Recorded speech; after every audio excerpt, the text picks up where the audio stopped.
नमस्कार दोस्तों, आज के हमारे इस वीडियो में हम आपके लिए अहोई अष्टमी व्रत की पौराणिक कथा लेकर आए हैं। एक समय की बात है, किसी नगर में एक साहूकार अपने 7 बेटे, 7 बहुएं और एक बेटी के साथ रहता था।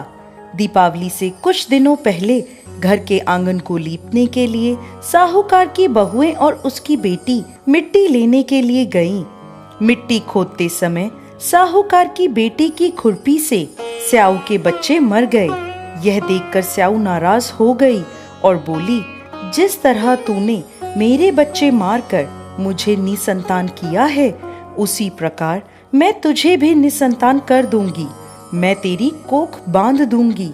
यह बात सुनते ही साहूकार की बेटी डर गई और उसने अपनी सभी भाभियों से अपने बदले कोख बंधवाने के लिए कहा, परंतु उसकी सभी भाभियों ने मना कर दिया।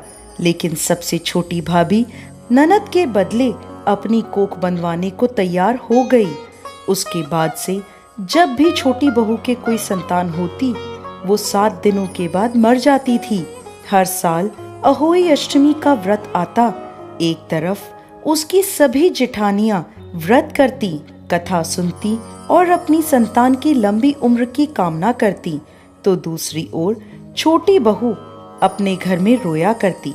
ऐसे ही समय बीतता गया।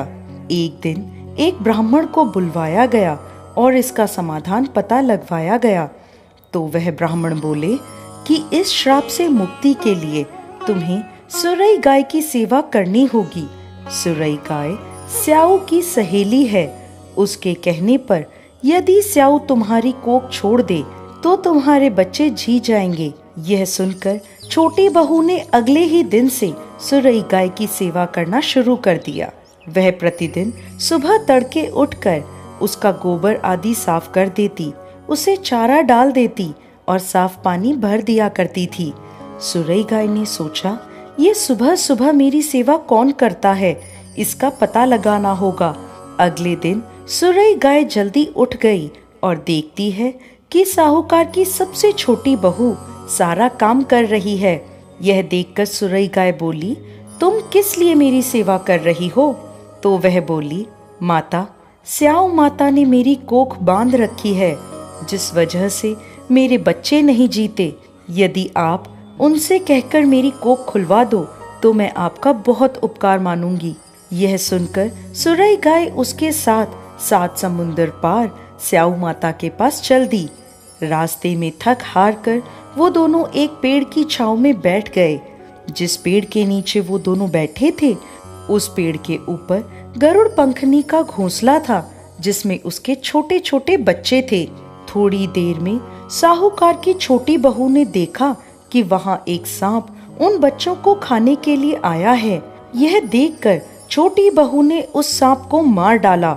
जब गरुड़ पंखनी वहां आई तो उसने पेड़ के आसपास रक्त देखा, जिसे देखकर उसे लगा कि इसने मेरे बच्चों को मार दिया है। वो अपनी चोंच से साहूकार की छोटी बहू को मारने लगी।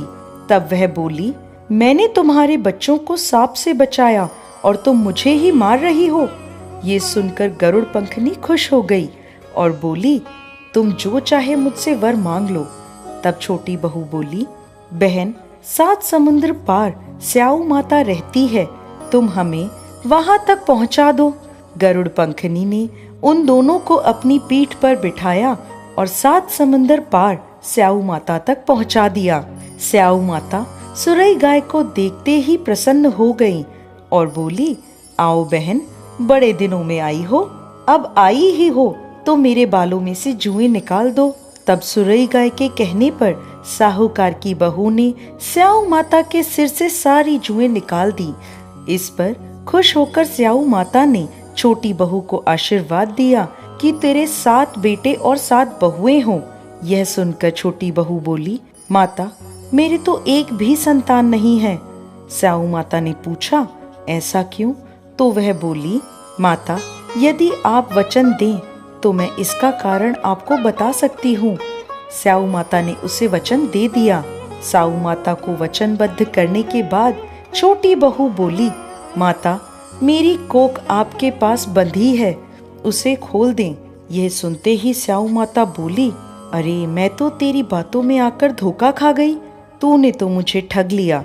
जा, मैं तेरी कोख खोलती हूँ, अब तू घर जा और घर जाकर अहोई माता का उद्यापन करना, 7 अहोई बनाकर 7 कढ़ाई देना। साहूकार की बहू घर लौटी तो देखती है कि उसके घर में उसके 7 बेटे और 7 बहुएं बैठे हैं। यह देखकर वो बहुत प्रसन्न हुई। उसने 7 कढ़ाई और 7 अहोई बनाई और अहोई अष्टमी का उद्यापन किया। उधर दूसरी ओर जेठानियां बोली, चलो सब जल्दी जल्दी पूजा कर लो, अभी छोटी बहू का रोना धोना शुरू हो जाएगा। जब काफी देर तक उसकी आवाज नहीं आई तो भाभीियों ने अपने बच्चों को पता लगाने भेजा। बच्चों ने आकर बताया, माँ वहाँ तो उद्यापन का कार्यक्रम चल रहा है। ये सुनते ही सभी जेठानियां छोटी बहू के घर पहुंची और पूछने लगी कि तुमने अपनी कोख कैसे खुलवाई। तब वह बोली, भाभी साऊ माता ने मुझ पर कृपा करी और मेरी कोख खोल दी। सभी लोग अहोई माता की जय जयकार करने लगे। हे अहोई माता, जैसे आपने पहले साहूकार की छोटी बहू पर कोप किया वैसे किसी पर मत करना, और जैसे बाद में उस पर कृपा करी वैसे ही इस कथा को कहते, सुनते और हुंकार भरते सब पर कृपा करना। कथा अधूरी हो तो पूरी करना और पूरी हो तो मान करना। जय अहोई माता।